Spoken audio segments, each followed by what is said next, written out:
Career success platform पे आप सभी का हार्दिक स्वागत है। सेटेट दिसंबर 2024 में जो पेपर होने वाला है, तो आज हम ईवीएस की प्रीवियस ईयर क्वेश्चन को सॉल्व करेंगे, जो आपके पेपर के लिए बहुत ही महत्वपूर्ण है। तो आज के पेपर का सेट नंबर है आपका 9 जनवरी 2023 को जो पेपर हुआ था, तो आज हम उसी को सॉल्व करेंगे। तो आज के सेट का फर्स्ट क्वेश्चन है कि अरब सागर के 3 भारतीय तटवर्ती प्रदेश राज्य कौन कौन से हैं। ऑप्शन है ए कर्नाटक, तमिलनाडु, आंध्र प्रदेश, बी महाराष्ट्र, कर्नाटक, पुदुचेरी, सी गोवा, महाराष्ट्र, केरल, डी तेलंगाना, केरल, कर्नाटक। तो इसका राइट कौन सा होगा आंसर आप? तो इसका राइट हो जाएगा आंसर आपको ऑप्शन हो जाएगा सी गोवा, महाराष्ट्र और केरल। इसका क्या है आपका अरब सागर का तटवर्ती राज्य है। अब हम देखते हैं ये कौन सा हमारा ये हमारा अरब सागर है और ये है बंगाल की खाड़ी। तो अरब सागर में तटवर्ती राज्य कौन कौन से हैं? आपका गुजरात 1, महाराष्ट्र 2, गोवा 3, कर्नाटक 4, केरल 5। 5 राज्य जो है हमारे अरब सागर में है तटवर्ती राज्य। बंगाल की खाड़ी में कौन कौन सा है? पश्चिम बंगाल 1, उड़ीसा 2, आंध्र प्रदेश 3, तमिलनाडु 4। तो हमारा बंगाल की खाड़ी में कितने राज्य हो गए तटवर्ती? 4। टोटल तटवर्ती राज्य कितने हो जाएंगे हमारे? तो 9 हो जाएंगे। अरब सागर में हो जाएंगे 5 और बंगाल की खाड़ी में हो जाएंगे 4। तो इसका राइट होगा आंसर आपको ऑप्शन हो जाएगा सी। इसने पूछा है कि अरब सागर के 3 सीमा भारतीय तटवर्ती राज्य कौन कौन से हैं, तो कौन कौन से हो गए हमारे? तो गोवा, महाराष्ट्र और केरल।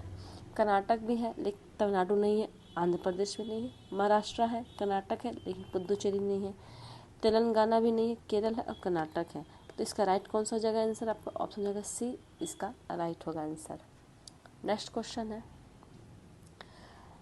राजस्थान के पारंपरिक नृत्य जिसमें घूंघट वाली महिला नृत्यज्ञांग सिर पर 7 से 9 पीतल के घड़ों को संभालती है, वो कौन सा नृत्य कहलाता है? Option A Kalbelia, option B है कथक, सी है तेरह ताली, डी भवाई। तो इसको कौन सा नृत्य कहते हैं? तो इसको हम कहते हैं ऑप्शन डी, इसको भवाई नृत्य कहते हैं। ये किसकी वजह से ये वो कौन सी महिला थी जो इस नृत्य को करने के बाद से राजस्थान को बाहरी पहचान दिलाई थी? तो वो थी आपकी पुष्पा व्यास। जो पुष्पा व्यास भवाई नृत्य की पहली महिला कलाकार थी जिन्होंने भवाई नृत्य को राजस्थान से बाहर पहचान दिलाई थी। वो कौन थी? तो है आपकी पुष्पा व्यास है। ठीक है, अब हम देखते हैं कि थोड़ी सी शास्त्रीय नृत्य कौन कौन से उसके राज्य में कौन कौन से होते हैं शास्त्रीय नृत्य। तो केरल के शास्त्रीय नृत्य कौन सा है? मोहिनी अट्टम, उत्तर प्रदेश का है कथक, उड़ीसा का है ओडिसी, मणिपुर का मणिपुरी, आंध्र प्रदेश का कुचिपुड़ी, असम का सत्रिया, केरल का कथकली और तमिलनाडु का है आपका भरतनाट्यम जो शास्त्रीय नृत्य है। इसके पहले वाली वीडियो में हमने लोक नृत्य करा दिया था और इस वीडियो में हम आपको शास्त्रीय नृत्य करा है। अब हम देखते हैं ऑप्शन कालबेलिया क्या है हमारा। तो एक कालबेलिया एक राजस्थान की ये प्रसिद्ध नृत्य शैली है। राजस्थान की नृत्य शैली कौन सी है आपकी? कालबेलिया है। इसको नृत्य शैली कहते हैं। कथक कहाँ का है? तो कथक उत्तर भारतीय शास्त्रीय नृत्य है। एक कथक कहाँ का है? उत्तर प्रदेश का है कथक है। तेरह ताली क्या है? ये राजस्थान का एक लोक नृत्य है। तेरह ताली क्या है? राजस्थान का लोक नृत्य है। जो नृत्य में कांवड़ जाति की स्त्रियाँ शरीर पर 13 मंजिलें बांधकर इस नृत्य को करती हैं। कितना? 13 मंजिलें बांधकर नृत्य को करती है, इसलिए इसको तेरह ताली कहा गया है। और राजस्थान का क्या है? तो राजस्थान का ये लोक नृत्य है तेरह ताली। ठीक है, आज का नेक्स्ट क्वेश्चन देखते हैं। भारत की राजधानी की स्थिति के सापेक्ष लखनऊ मतलब उत्तर प्रदेश की राजधानी जयपुर स्थान की दिशाएं की क्रमशः क्या कौन सी है? अब हम देखते हैं ऑप्शन में क्या क्या बताया है आपका। ऑप्शन ए उत्तर पूर्व, उत्तर पश्चिम, ऑप्शन बी है उत्तर दक्षिण पूर्व, दक्षिण पश्चिम, ऑप्शन सी है दक्षिण पश्चिम, दक्षिण पूर्व, डी है आपका उत्तर पश्चिम, उत्तर पूर्व। तो इसने ये कहा कि भारत की राजधानी कौन सी? दिल्ली देश की सापेक्ष लखनऊ कहाँ पे है? तो इसकी लखनऊ कहाँ पे हमारा? ये हो जाएगा आपका पूरब में होगा। और राजस्थान कहाँ है हमारा?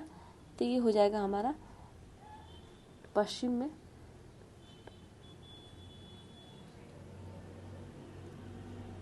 तो कौन सा होगा हमारा? तो दक्षिण। ये हमारा लखनऊ कहाँ पे है? पूरब में पड़ जाएगा आपका। और राजस्थान पूछा है इससे जयपुर स्थान की दिशा क्या पूछा है? तो इसने पूछा राजस्थान होगा हमारा यहाँ पे। तो इसने पूछा है भारत की राजधानी की स्थिति सापेक्ष लखनऊ उत्तर प्रदेश की राजधानी, उत्तर प्रदेश की राजधानी कहाँ है? लखनऊ। और जयपुर का है राजस्थान की दिशा कम से कम कहो तो आपका होगा दक्षिण पूर्व और दक्षिण पश्चिम। इसका राइट होगा आंसर, ऑप्शन बी इसका राइट होगा आंसर। नेक्स्ट क्वेश्चन है, जो पशु अंडे देते हैं उनकी निम्नलिखित विशेषताएं हैं। ए, उनके बाहरी कान एवं शरीर पर बाल होते हैं। ऑप्शन बी, उनके आंतरिक कान होते हैं एवं शरीर पर बाल नहीं होते। ऑप्शन सी, उनके बाहरी कान होते हैं एवं शरीर पर बाल नहीं होते। ऑप्शन डी, उनके आंतरिक कान और शरीर पर बाल होते हैं। तो इसका राइट होगा आंसर आपको ऑप्शन जाएगा बी, उनके आंतरिक कान होते हैं और एवं शरीर पर बाल नहीं होते हैं। जिनके अंदर की कानें होती हैं, जिनके कान दिखाई नहीं देते, उनके शरीर पर क्या होते हैं? बाल नहीं होते हैं। ठीक है, नेक्स्ट क्वेश्चन है, एक अध्यापिका की नियुक्ति महाराष्ट्र के एक विद्यालय में हुई। वह भोजन के विषय में पढ़ा रही है तथा वह भरली वांगी का उदाहरण देती है जो कि एक व्यंजन है जो बना है। ऑप्शन है ए, छोटे छोटे भरवा बैगन से। ऑप्शन बी, सदा दाल का दमपुख्त या स्टू से। ऑप्शन सी, ताजी प्रोम के क्रैक्ड मछलियों के मलाईदार व्यंजन से। ऑप्शन डी, आलू फूल गोभी टमाटर की करी। तो इसका राइट कौन सा होगा आंसर आपका? इसका राइट होगा आंसर आपका ऑप्शन जाएगा ए, वो छोटे छोटे भरवा बैगन से व्यंजन को बना रही है। नेक्स्ट क्वेश्चन है, पक्षियों के पंख विभिन्न अंगों और आकारों एवं माप के होते हैं। उनके पंख उन्हें उड़ने में सहायता करते तथा ए, विभिन्न प्रकार के भोजन खाने में। ऑप्शन बी है, उन्हें गर्म रखते हैं। ऑप्शन सी, विभिन्न तरीकों से चलने में। ऑप्शन डी, उन्हें जल सह बनाते हैं। तो इसका राइट होगा आंसर आपका ऑप्शन हो जाएगा। तो कौन सा इसका सही होगा आपका? ए, बी और सी। ऑप्शन बी है बी डी, ऑप्शन सी है B C D, option D है आपका ए बी सी डी। तो इसका सही होगा आंसर आपका ऑप्शन होगा बी और डी। क्या उन्हें गर्म रखती है और उन्हें जलसह बनाते हैं। नेक्स्ट क्वेश्चन है, उस पहली भारतीय महिला का नाम जिन्होंने एवरेस्ट पर्वत की चोटी पर कदम रखा, राष्ट्रीय ध्वज तिरंगा गाड़ा तथा उसकी फोटो भी खींची है, वो कौन सी महिला थी? Option A, Karnam Malleswari. Option B है Sunita Williams. Option C, Swarnamali. Option D है बछेंद्री पाल। तो इसका राइट होगा आंसर आपका ऑप्शन डी, बछेंद्री पाल है। इन्होंने अपना जिन्होंने माउंट एवरेस्ट पर्वत पर इन्होंने झंडा कब गड़ा था, सन कौन था? तो आपका 23 मई 1984 को दिन 1 बजे माउंट एवरेस्ट नेपाल नाम जो सागर माथा कदम रखा था। नेक्स्ट क्वेश्चन है, निम्नलिखित में से कौन सा या से कथन मणिपुर के संबंध में सही है? ए, मणिपुर का अर्थ जेवरों का देश है। बी है, लावनी मणिपुर का लोक नृत्य है। सी, लोकटक ताल का जाना जाता है और फुमदी नामक गोलाकार तैरते हुए दलदलों के लिए। ऑप्शन डी, मणिपुर बांस के उत्पादों का सबसे बड़ा उत्पादक है। ऑप्शन है आपका इनमें सही कौन सा होगा? ऑप्शन ए दिया केवल ए, बी में दिया ए सी डी, सी दिया है ए बी सी, डी दिया है ए और सी। तो इसका राइट होगा आंसर आपका ए सी डी, इसका राइट होगा आंसर। नेक्स्ट क्वेश्चन है, कार्य ऐसी चीज़ जो हम करते हैं। ए, यश कमाने के लिए। बी, मनोरंजन के लिए। सी, अपने को वो और अन्य लोगों को सहारा भ्रमण पोषण के लिए। डी है, ऊर्जा बचाने के लिए। तो इसमें कौन सा सही होगा? ए और बी। बी है बी सी, सी केवल सी, डी सी और डी। कौन सा सही होगा आंसर इसका? तो ऑप्शन हो जाएगा सी, इसमें केवल सी इसमें सही है, अपने को और अन्य लोगों को सहारा भरण पोषण के लिए। नेक्स्ट क्वेश्चन है, हाथियों के झुंड के बारे में निम्नलिखित में से कौन सा सही है? ऑप्शन ए, उनके झुंड में हमेशा 2 या उससे अधिक नर हाथी होते हैं। ऑप्शन बी, उनके झुंड में सारे नर हाथी ही होते तथा हाथी के बच्चे मादा हाथियों के साथ रहते हैं। ऑप्शन सी, नर हाथी के झुंड के साथ 14-15 वर्ष की आयु तक रहते हैं। डी, उनके झुंड में केवल मादाएं एवं हाथियों के बच्चे रहते हैं। ए और बी दोनों सही है। बी और सी दोनों सही है। सी डी सही है। डी आपका ए और डी सही है। तो इसका राइट होगा आंसर आपका ऑप्शन सी और डी सही है। नेक्स्ट क्वेश्चन है, कक्षा 5 की पाठ्यपुस्तक में गोलकोंडा जिले का एक मानचित्र दिया गया है। इस पर दाहिने नीचे की ओर पैमाना छपा है। पैमाना कितना, 1 सेंटीमीटर कितना दिया है पैमाना का माप? 1 सेंटीमीटर दिया, 110 मीटर दिया है। यदि मानचित्र पर फतेह द्वारा पटनचेरी द्वारा के बीच की दूरी कितना है? 15.2 सेंटीमीटर। तो इन दोनों स्थानों के बीच की वास्तविक दूरी बताओ। इसने दूरी पूछा है, तो हम क्या करेंगे? इसने दिया है कि 1 सेंटीमीटर कितना दिया है आपका? 110 मीटर दिया है। और दूरी कितना दिया हमारा? 115.2 सेंटीमीटर दिया है। तो हम क्या करेंगे? तो हम करेंगे आपका 15.2 110 इंटू कितना, पॉइंट हटाने के लिए हम 0 से कट करेंगे तो कितना हो जाएगा? 152 इंटू 11। ठीक, अब इसका मल्टीप्लाई करेंगे तो कितना होगा हमारा? तो इसका मल्टीप्लाई करेंगे 1672 मीटर हो गया। आया आपका मीटर में आया, लेकिन हमें आंसर देना किस में? किलोमीटर में। तो 1 किलोमीटर बराबर कितना होता है? 1000 मीटर होता है। तो हम भाग करने पर कितना हमारा आंसर आ जाएगा आपका? 1.672 किलोमीटर इसका आंसर हो जाएगा। तो इसका राइट होगा आंसर आपका ऑप्शन सी, इसका राइट होगा आंसर। नेक्स्ट क्वेश्चन, सोना की सहेली तारा मिजोरम से है। तारा को हिंदी बोलने में परेशानी होती है क्योंकि मिजोरम में बोली जाने वाली भाषा कैसी भाषा है? ऑप्शन देखते हैं, खासी या असमी।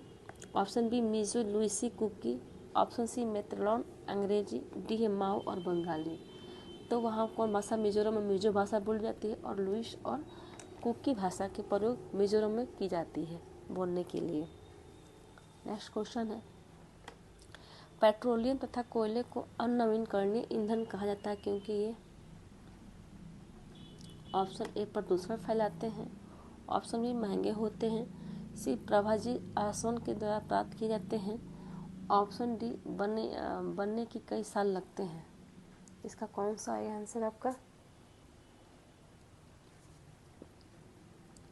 तो इसका राइट होगा आंसर आपका ऑप्शन हो जाएगा डी, बनने में कई साल लगते हैं। नेक्स्ट क्वेश्चन, पर्वतारोही अपने साथ ऑक्सीजन सिलेंडर लेके जाते हैं क्योंकि उन्हें इसकी ज़रूरत होती है। ए, खाना पकाने के लिए क्योंकि पर्वतों में ईंधन की उपलब्धता कम होती है। ऑप्शन बी, अपने को गर्म रखने के लिए उसमें उपस्थित ऑक्सीजन को जलाकर सांस लेने के लिए क्योंकि अधिक ऊंचाइयों पर ऑक्सीजन की मात्रा कम मिलती है। डी, टेंट लगाने के लिए सहारे के रूप में। तो इसका राइट होगा आंसर आपको ऑप्शन सी, सांस लेने के लिए क्योंकि अधिक ऊंचाई पर ऑक्सीजन की मात्रा क्या होती है हमारी?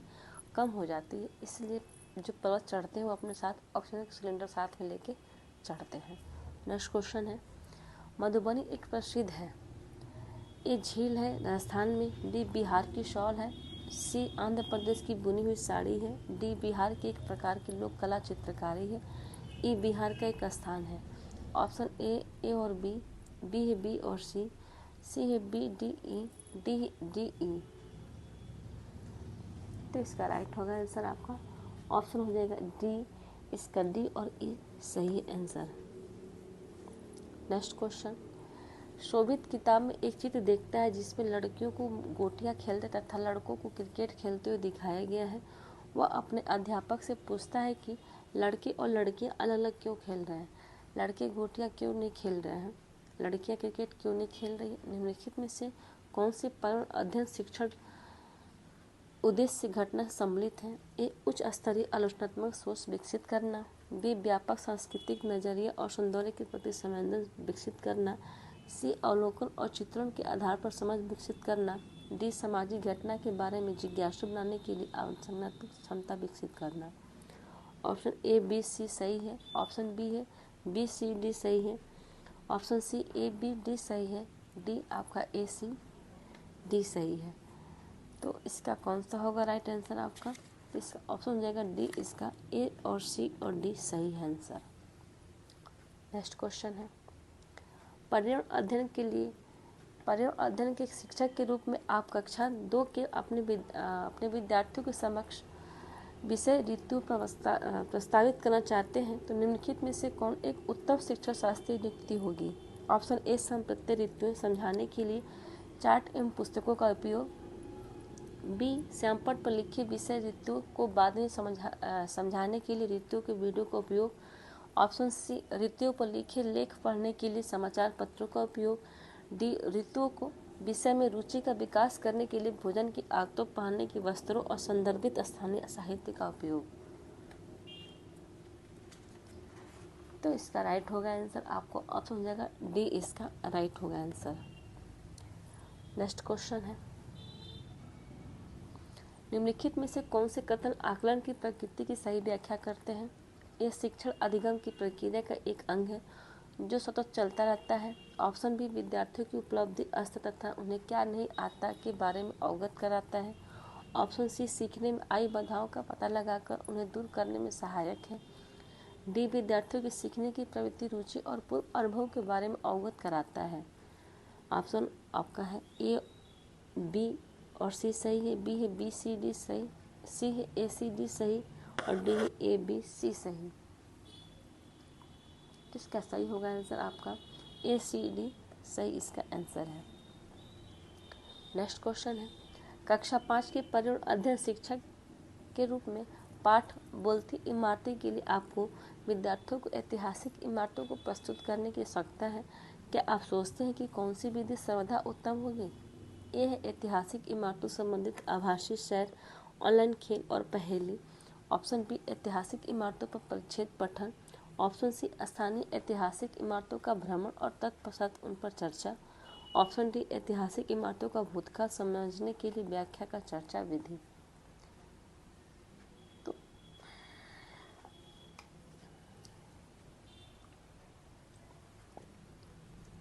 इसका राइट होगा आंसर आपका ऑप्शन सी, इसका सही होगा आंसर। नेक्स्ट क्वेश्चन है, अध्यापक विद्यार्थियों से एक चींटी का चित्र बनाने को कहते हैं। कुछ विद्यार्थी चींटी के 4 पैर बनाते हैं जबकि कुछ 6 और कुछ 8 पैर बनाते हैं, तो अध्यापक को क्या करना चाहिए? ऑप्शन ए, यह कहना चाहिए कि चींटी के 6 पैर होते हैं, 4 या 8 नहीं होते हैं। ऑप्शन बी,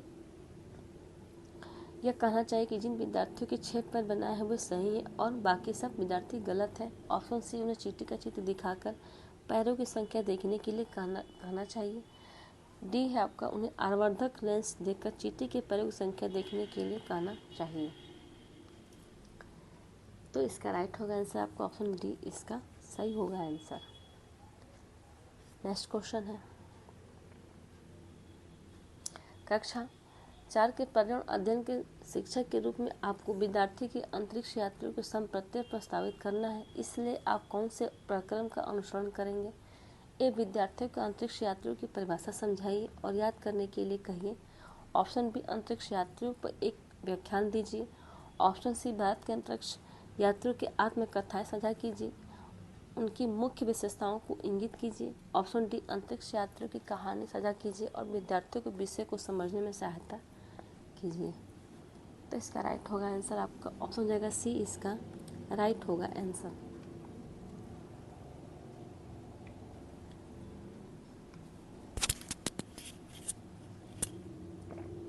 नेक्स्ट क्वेश्चन है, यश ने अपने अध्यापक से पूछा, कुछ भोजन उत्पादों के पैकेट पर हरे गोले क्यों हैं जबकि कुछ भोजन उत्पादों के पैकेट पर लाल गोले बने हैं?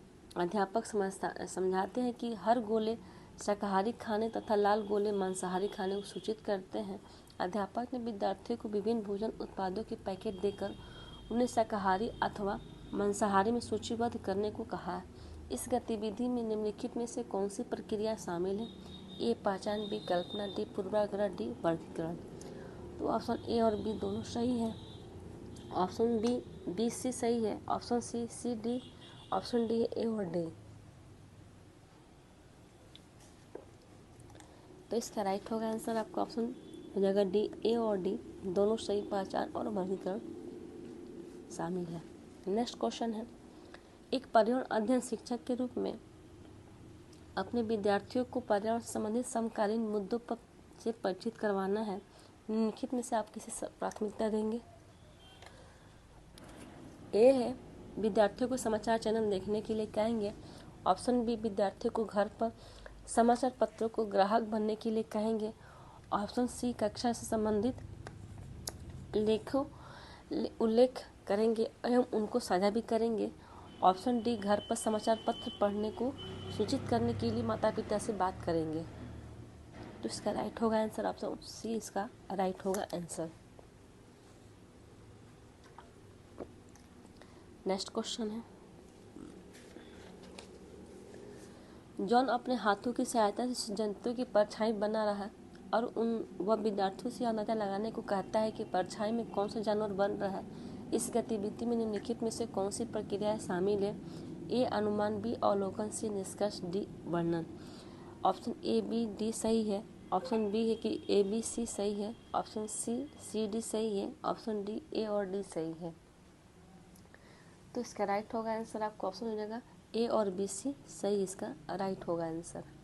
नेक्स्ट क्वेश्चन, पर्यावरण अध्ययन में एकीकृत संगठित परिप्रेक्ष्य निम्नलिखित में से किसे निर्दिष्ट करता है? ए, विज्ञान एवं सामाजिक अध्ययन से पूरी जानकारी। बी, सामाजिक अध्ययन एवं पर्यावरण शिक्षा से पूरी जानकारी। सी, विज्ञान और पर्यावरण शिक्षा से पूरी जानकारी। डी, विज्ञान, सामाजिक अध्ययन एवं पर्यावरण शिक्षा से पूरी जानकारी। तो इसका राइट होगा आंसर, आपको ऑप्शन देगा डी इसका राइट होगा आंसर। नेक्स्ट क्वेश्चन है, रिनी ने अध्यापक से पूछा कि पौधों के तने गोल क्यों होते हैं, चौकोर क्यों नहीं। अध्यापक को क्या करना चाहिए? ए, अध्यापक विद्यार्थियों से कहना चाहिए कि वे इस बारे की उच्च कक्षाओं में सीखें। ऑप्शन बी, कि अध्यापक विद्यार्थियों को समझाना चाहिए कि गोल तने के कारण गुरुत्वाकर्षण है। ऑप्शन सी, अध्यापक को विद्यार्थी से तने के गोल आकार होने के कारण सोचने के बारे में कहना चाहिए। डी, अध्यापक विद्यार्थियों को बाग में घूमने ले जाने चाहिए और तथा विभिन्न तनों को आकार देखने के लिए कहना चाहिए। ऑप्शन ए, बी सही है। ऑप्शन बी है कि बी, सी सही है। सी है कि सी, डी सही है। डी, ए और डी दोनों सही है। तो इसका राइट होगा आंसर, आपको ऑप्शन देगा सी इसका राइट होगा कि सी और डी दोनों सही है। नेक्स्ट क्वेश्चन है, निम्नलिखित में से कौन सी विधियाँ पर्यावरण अध्ययन के संपादन में प्रभावी हो सकती है? ए, चौक एवं टॉक विधि, चौक एवं टॉक विधि। बी, व्याख्यान विधि। सी, भूमिका निर्वहन। डी, कहानी सुनना। ऑप्शन ए और बी सही है। ऑप्शन बी कि बी, सी सही है। सी, डी। डी आपका ए, बी, सी, डी चारों सही है। तो इसका राइट होगा आंसर, आपको ऑप्शन सी और डी इसका राइट होगा आंसर। नेक्स्ट क्वेश्चन है,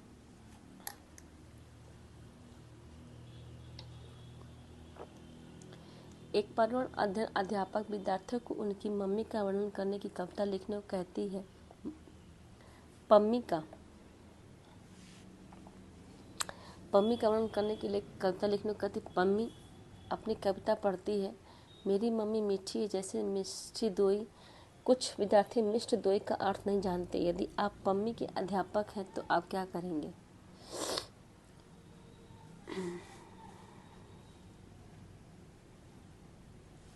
ऑप्शन ए, विद्यार्थियों को मिश्रित दोई लाकर खिलाएंगे। बी, विद्यार्थियों को मिश्रित दोई का अर्थ स्थानीय भाषा में बताएंगे। ऑप्शन सी, विद्यार्थियों को मिश्रित दोई लाकर दिखाएंगे। ऑप्शन डी, विद्यार्थियों को मिश्रित दोई कैसे बनता है ये समझाएंगे। तो इसका राइट होगा आंसर आपका, इसके स्थानीय भाषा के बारे में हम बताएंगे। नेक्स्ट क्वेश्चन है, प्राथमिक स्तर पर एक अच्छे पर्यावरण अध्ययन के पाठ्यचर्या की विशेषता क्या है? ए, विद्यार्थियों को नए उत्पादों के आविष्कार में लगाना। बी, ज्ञान अर्जित करने पर केंद्रित होना। सी, विद्यार्थियों के में सामाजिक भावनात्मक कौशलों को विकसित करना। डी, विद्यार्थियों को जीविका उपार्जन में सहायता करना। तो इसका राइट होगा आंसर, आपको ऑप्शन सी, सामाजिक भावनात्मक कौशलों को विकसित करना इसका राइट होगा आंसर। नेक्स्ट क्वेश्चन है आज के सेट का लास्ट क्वेश्चन, कि पर्यावरण अध्ययन में समूह चर्चा कराना चाहिए, इससे सार्थक ज्ञान का निर्माण होता है। निम्नलिखित में से कौन सा कथन इस तथ्य को सर्वोत्तम व्याख्या है? ए, सामाजिक संपर्क के माध्यम से अधिगम सरल हो जाता है। बी, विचार और अनुभव दूसरों के साथ साझा किए जाते हैं।